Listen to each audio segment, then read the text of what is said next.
everyone, you're watching the program Moscow Mosaic, and I'm the host, Mike Gibson. The season of summer festivals in the capital continues. Therefore, we could not miss one of the brightest and most striking events of the Moscow summer, the 10th anniversary of the India Day Festival. Today, together with me, you will all become participants of this event. So stay tuned, this will be interesting. On today's program, Moscow Government Minister Sergey Cheremin inaugurates the India Day Festival.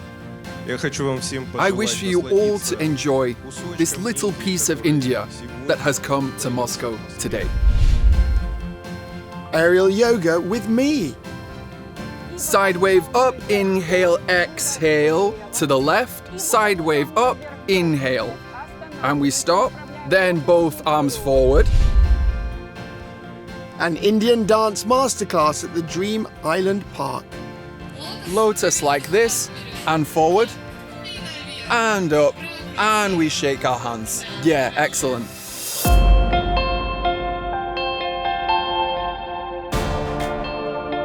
The India Day Festival was first held in Moscow in 2014.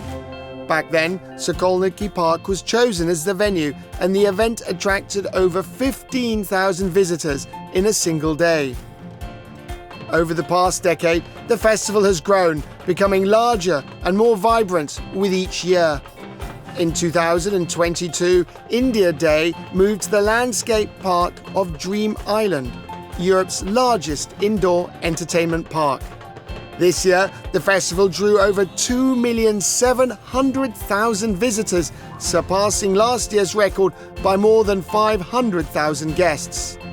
The India Day Festival ran for 4 days, from August the 14th to the 17th. These dates were not chosen by chance. The Republic of India Independence Day, one of the country's main holidays, is celebrated annually on the 15th of August. In honour of the 79th anniversary of the nation's sovereignty, the Indian national flag was raised above the park grounds. The festival also marked two other significant occasions: the 80th anniversary of the victory in the Great Patriotic War and the 78th anniversary of the establishment of diplomatic relations between the Russian Federation and the Republic of India. The event was organised by the Indian National Cultural Centre, SITA, with the support of the Moscow government, the Ros Congress Foundation, the Indian Business Council, and the International Information Agency, Rossiya Sevodnya. To showcase the rich diversity of the Republic of India's culture, the festival featured over 25 thematic zones. One of the highlights was the main stage, which over the 4-day event hosted 413 performances by groups from 81 cities across Russia and the whole world.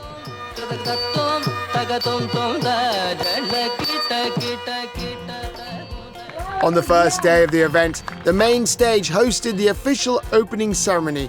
Prior to that, distinguished guests took a tour of the festival grounds and planted trees to commemorate the anniversary of when diplomatic relations were established between Russia and India.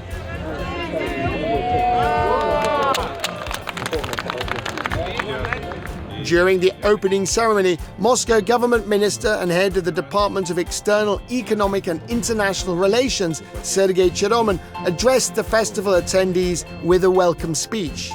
India is an incredible country. It's not just home to nearly 1.5 billion people.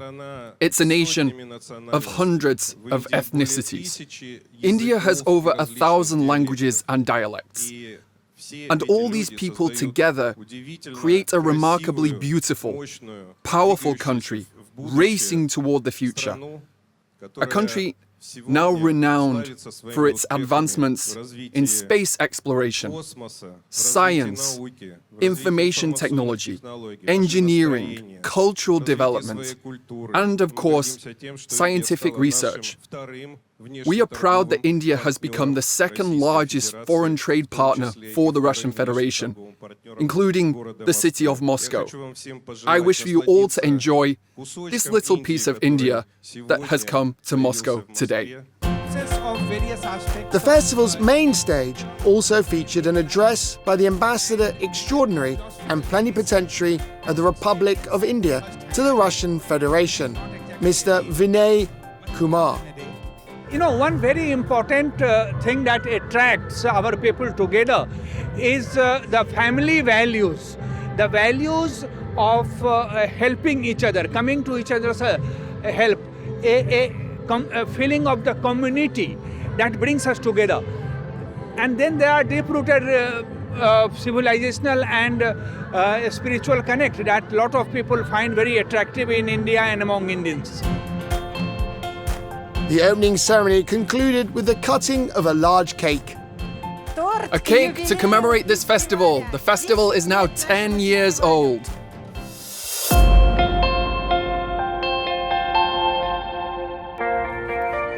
The main stage attracted visitors not only through the vibrant performances and ceremonies that took place on it, but also through special events. For instance, on August the 17th, the festival hosted its first ever fashion show titled Indian Holidays, Colour, Culture and Friendship. Men and women from various regions of India now living in Moscow showcased vibrant traditional attire. What we do, we are showing our culture, we are showing our diversity, we are showing our, you can say, our tradition, our dresses. We are wearing all simple clothes, but from India, what we have here, we don't have any designer. We have different states and we are showing different states. So this year, in 2025, we have themed festivals of India. Right. So we shows festival, all the festivals like Diwali, Holi. We celebrate Christmas also. We showed around 13 festivals from India.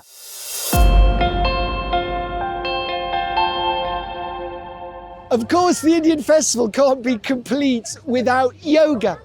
This practice has many variations. For example, you can practice yoga in hammocks. Yoga masterclasses were held across several specialized thematic zones at the festival. To allow everyone to experience this mind-body practice, over 75 yoga schools from across Russia, along with instructors from other countries, were invited to the event. Despite this, demand for the classes was so high that registration was required hours in advance.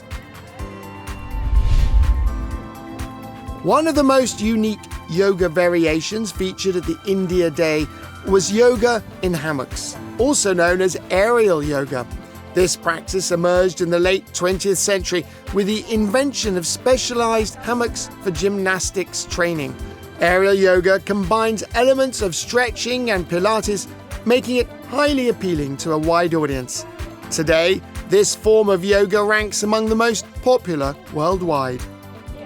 Side wave up, inhale, exhale to the left, and side wave up, inhale.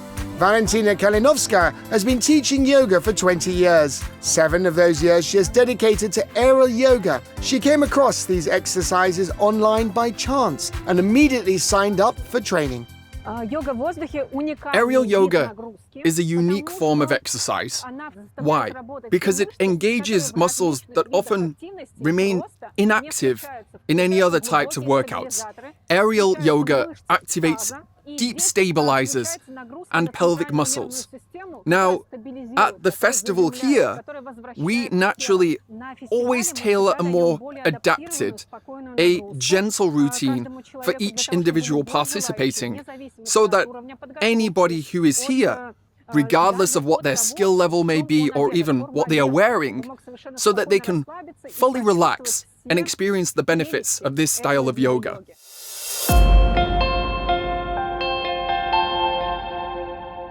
The main event of the last day was the Ratha Yatra festival. The central element of this celebration is a large chariot that will ride through the entire park. Ratha Yatra is one of the most significant processions in Hinduism. The name literally translates to procession of chariots. The largest Ratha Yatra celebration takes place in India, in the city of Puri, in the state of Odisha, home of the temple of the Jagannath deity, to whom the festival is dedicated. Ratha Yatra typically occurs in June or July and attracts over 500,000 pilgrims from around the world.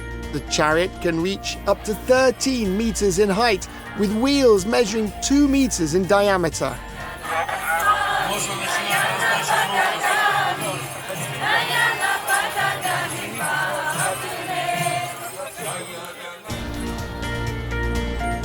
Along with people, the chariot carries wooden idols, the deities, which ordinarily reside inside the temple. Traditionally, Ratha Yatra is accompanied by dancing, singing and music. A key part of the procession in Moscow is the fresh fruit distributed directly from the chariot.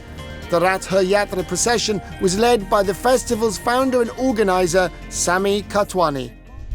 Thanks to Moscow city government. Oh, right. Without the help of Moscow city government, this event can never be happening. Right. Especially to Sergey Cheremin and his team, who has been always coming forward, and they've been promoting.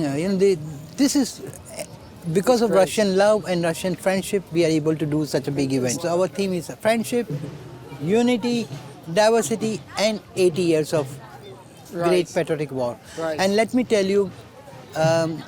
Somewhere on the line we do forget. So this is the right moment to remember our heroes, and 2.5 million Indians have fought war with British Army. Right. And 69,000 of them have lost their lives. So it's good to remember friendship on both the sides, because we were fighting against the same enemy. Are there any particular zones that are your favorite or you think are very special? No, this year we have a new space zone, science and technology zone, Right. where we want to tell our kids that IT is not or AI is not the last thing, but there is a space where Russia and India can do so many miracles.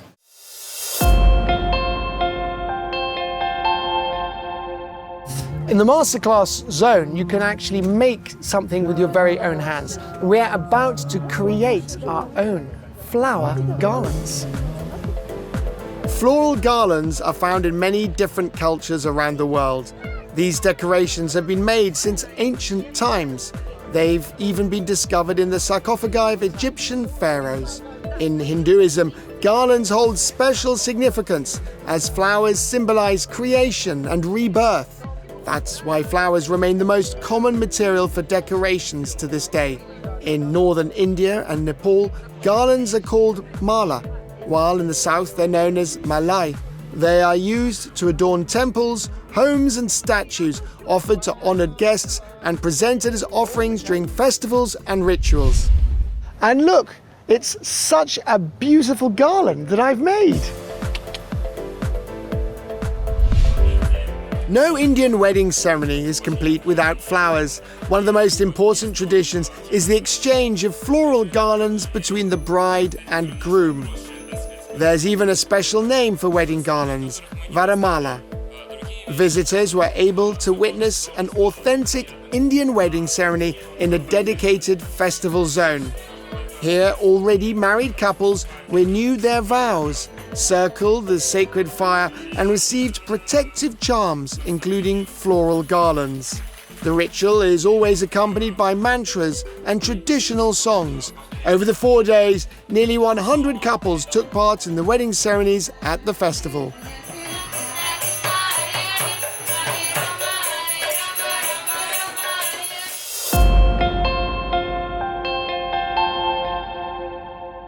Everyone has probably heard of curry at least once in their lives.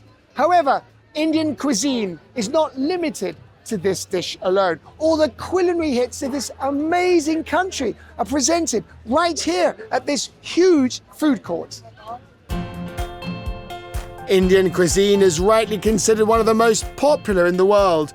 Over its multi-millennia history, the country has not only developed its own culinary tradition, but also incorporated many elements from neighboring cultures. Many dishes here are vegetarian. The foundation of Indian cuisine is rice and, of course, spices. Among them, one extremely important element stands out: masala. This spice blend is made from pepper and other hot seasonings, with variations differing from region to region. Masala often includes garlic, ginger, onion, chili paste, and tomatoes. The mix is widely used in preparing world-famous Indian dishes like chicken tikka masala. Tikka translates to a piece of meat, such as chicken, lamb, or turkey. Beef is strictly prohibited, for in Hinduism, the cow is a sacred animal. The India Day Festival food court featured over 40 restaurants and cafes. This was where guests could truly explore all the intricacies and diversity of Indian cuisine. We introduce all kind of food from everywhere. This is from the south part. This is from the north. It's called like Kashmir. And last 22 years we are here. We look forward to bring, specific food from India. And this too is specific in Russia. This is unique. Right. This is especially from the south part of India. You cannot find this. And what's in them? Yeah, this is from lentils. It's called as sukhian. And this is from banana and some flowers. Come back and pay for that, all right? Trying Indian dishes adapted for the Russian audience was a unique opportunity I couldn't resist.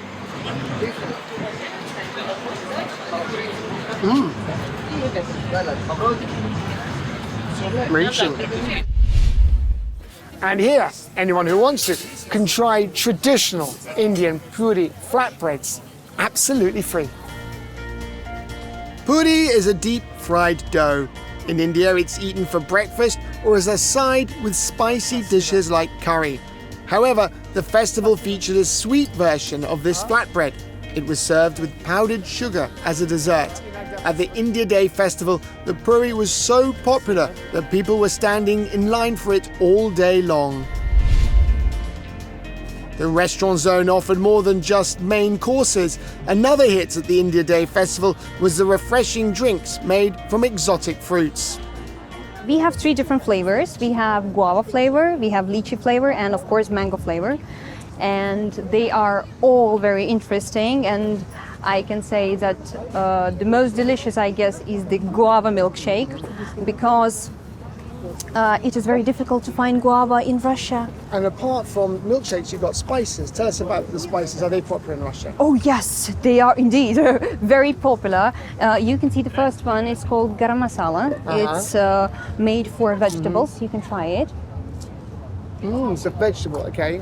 And it's pretty plain. The second one is for meat. Now you can feel it. Yes. Yes. Nice. It is more intriguing, and when you are making like meat, cooking something, you need to add a lot of the spices just to make the flavor, open.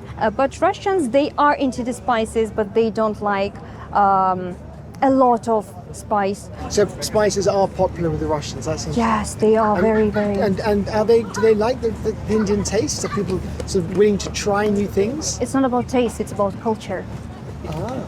People love different cultures, especially in Moscow. They are open to something new, and I think it's really more about culture when you are sharing your feelings, your emotions, your passion. When Indians show their culture, their attitude. After the interview, I had a chance to try the signature lychee milkshake. And very, very tasty.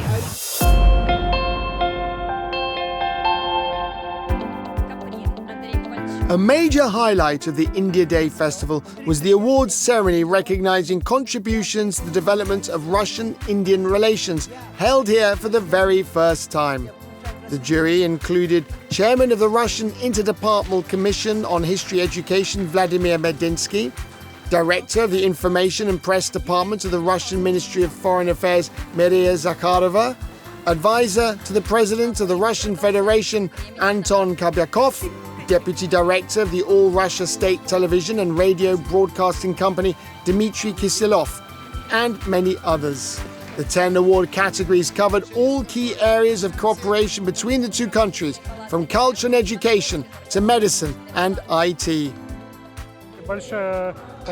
It is a tremendous honor for me to receive the Tata Award statuette on the very first day that it is presented here. I have to say, a key part of our practice is launching foreign businesses.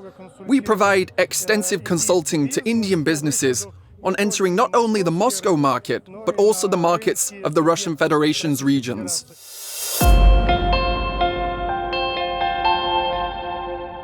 One of the largest zones at the festival is the market, which brings together 150 participants. Here, it's possible to find almost everything connected with India: fabrics, spices, jewelry, and tea. The clothing produced in India drew the most attention from festival guests. Here, you can find not only garments with traditional national patterns, but also exquisite cashmere. Costume jewelry made from Indian gemstones and minerals was extremely popular among visitors. And of course, the famous Indian tea, a familiar and beloved staple for Muscovites and visitors to the capital for decades. We are selling the best teas in Russia right here. We have over 100 types of teas. Right from India, different parts, different cultures, different histories, to combine those flavors, that richness to bring to Russia in convenient form.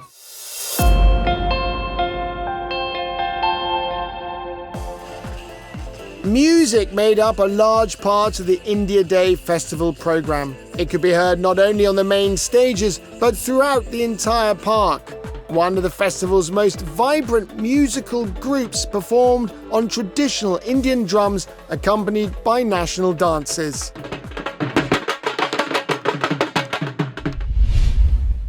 And now here there is an Indian dancing masterclass. And we turn.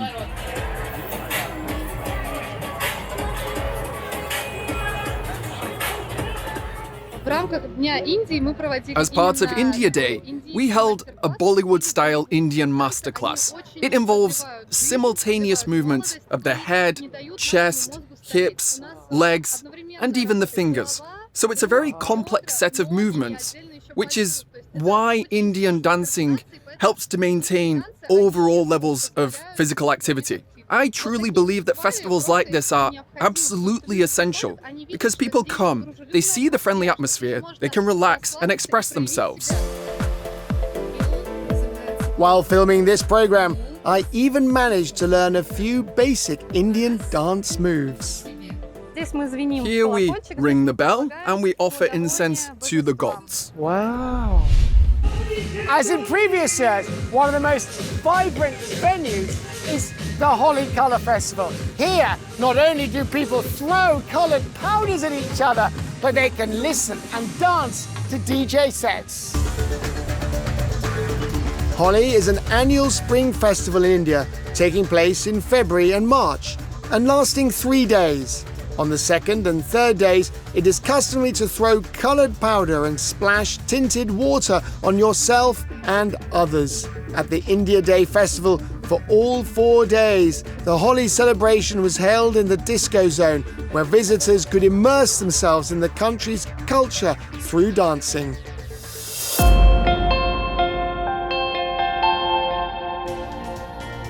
As always, the India Day Festival was a tremendous success in Moscow, drawing over 2,700,000 visitors in just 4 days. Is a powerful demonstration that the friendship between Russia and the Republic of India is not just political, it's truly a phenomenon for their people. The organizers have already announced the 11th India Day Festival, which will take place in Moscow from August the 13th to the 16th. 2026, in a renewed format. The India Day festival has come to an end. During these 4 fabulous days, Muscovites and guests of the capital were able to explore the culture of this beautiful country. We bid you farewell until next time. This was the programme Moscow Mosaic, and I'm its host, Mike Gibson. See you. Bye.